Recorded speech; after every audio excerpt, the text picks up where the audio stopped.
Mais lui, il a déclaré dans son PV d'interrogatoire. Une autre question, s'il vous plaît. qu'à lui. Il a répondu, c'est bon. Ce que j'ai dit là, je le maintiens. D'accord. C'était pour quelle infraction vous l'aviez reçu là-bas, au PM3? Ce n'est pas moi qui l'ai reçu. Donc il était là-bas pour quelle infraction? Non. C'est un problème d'argent qui se serait passé entre lui et le colonel Tcheboro. C'est personnel.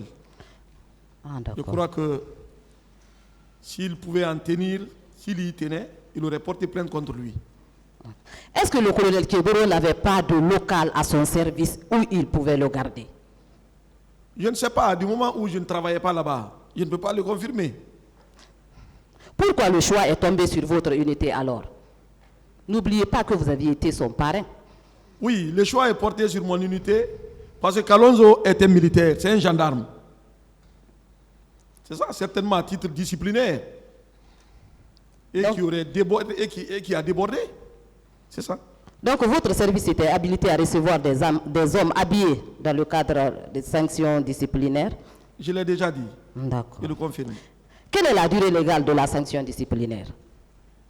Ça dépend. Ça dépend de la faute commise. Ça pouvait excéder 3 mois, 4 mois, 5 mois? Oh non, pas du tout. Pas du tout. Un arrêt de 8 jours déjà, c'est beaucoup. Ça peut aller jusqu'à 16 jours. Mais il y a des hiérarchies qui prennent ça. Ce n'est pas n'importe qui. Ce n'est pas n'importe qui. Un capitaine, un colonel, un général, ce n'est pas la même chose. Ce n'est pas les mêmes arrêts. Ça. Mais selon capitaine Kalonzo, lui, il avait eu à faire plus de 3 mois là-bas. Qu'en dites-vous? Je n'ai rien à dire sur ça. D'accord. Quand vous aviez fini les enquêtes, vous aviez déféré le dossier à quel parquet? De quelle enquête il s'agit? Il n'y a pas eu d'enquête. Il n'y a pas eu de plainte. Il n'y a rien. Il a été placé là-bas parce que son chef l'a amené. C'est ça. Donc il n'avait pas été entendu sur procès verbal. Maître, procès verbal, c'est quand vous recevez une plainte. Ou quand vous-même vous constatez une infraction. Mais quelqu'un qui a été placé pour punition, pour sanction, ça ne revêt pas un caractère pénal. C'est son chef qui l'a amené. Il ne l'a pas amené pour qu'il soit déféré. Non. Donc à l'époque des faits, le colonel Keboro était un homme puissant. Bon, je ne sais pas s'il était puissant ou s'il ne l'était pas. Parce Il qu'il était avait un ministre de la République. Il avait la possibilité d'envoyer les gens en prison. Bon, c'est relatif. Je vous remercie, monsieur. Je vous en prie. Bien, je vous remercie, monsieur le président, messieurs les assesseurs.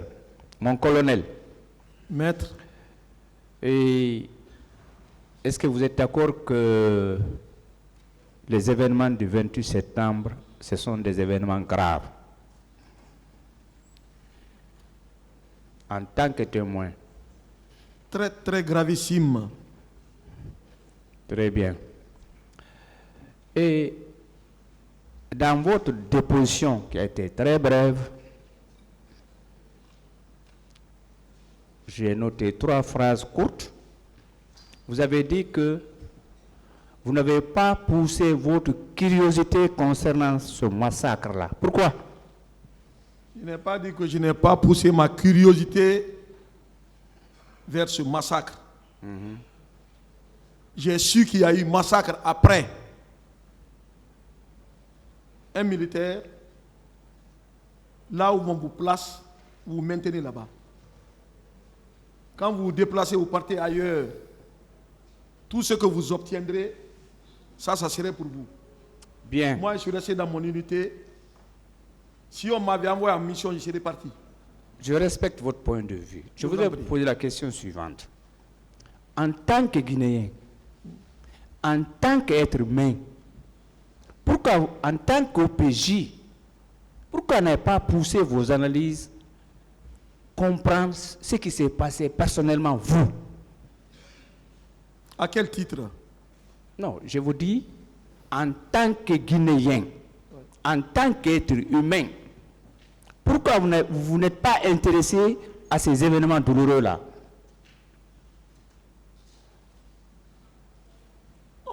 Moi, je dis que ça a torturé, ça a perturbé tous les Guinéens. L'âme est chère, la vie est chère. Pour loter, il faut être un Dieu pour loter. Ou au moins que ce soit la loi. Je le dis. Très bien. N'est-ce pas, vous étiez au PM3, après les événements du 28 septembre. Vous êtes resté combien là-bas en service? J'ai fait près de 11 ans directeur des investigations. De 2009 à 2020, j'y étais. De la ville à Matam. Très bien. Bien. Je vous dis ce qui est là. Au fond du cœur, moi, vous connaissez beaucoup de choses. Je voudrais vous poser la question suivante.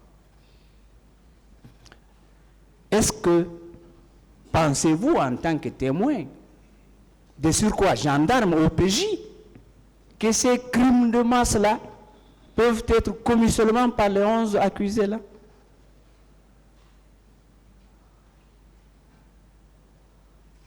Je n'ai pas de réponse à ça. Bien, je termine. Enfin, monsieur mon colonel, qu'est-ce qu'on peut retenir de votre témoignage? À résumer, qu'est-ce que vous nous apportez? Reprenez, s'il vous plaît. Je dis enfin, c'est ma dernière question, avec la permission, bien sûr, du tribunal. Qu'est-ce qu'enfin, le tribunal, parce que tout ça, ça intéresse le tribunal, qu'est-ce qu'enfin, le tribunal et nous allons retenir de votre témoignage, en résumé, concernant le 28 septembre, bien entendu? Je ne suis pas là pour le 28 septembre. Je vous remercie, Monsieur le Président. Merci, Monsieur le Président. Mon colonel, oui, maître. En dehors même du cas du colonel Kalonjo, puisque tout obéit à un formalisme, est-ce que vous pouvez indiquer au tribunal le déroulement du processus lorsque vous recevez soit des soldats subalternes ou des officiers aux arrêts? Comment ça se déroule? Bon, ça c'est exclusivement militaire. Si vous voulez que je déballe ça ici, j'aurais voulu que nous soyons dans le cadre de mon témoignage. Je vous remercie, vous n'en avez pas besoin de dérouler, c'est juste, je voudrais savoir, lorsque vous recevez ces personnes-là, est-ce qu'il y a au moins des traces, soit un registre ou autre permettant de connaître le séjour, le temps de séjour de ces personnes dans vos locaux? Bon, ça c'est réservé pour le commandement militaire. Autrement dit, vous ne pourrez pas avec certitude dire si le colonel Kalonzo était dans vos locaux le 28 septembre 2009. Avec exactitude, vous ne pouvez pas le dire. Le 28 septembre? Oui. Ça, je ne peux pas. Je ne peux pas le préciser. J'ai dit... C'est bon. Merci, Monsieur le Président. Merci, Monsieur le Président.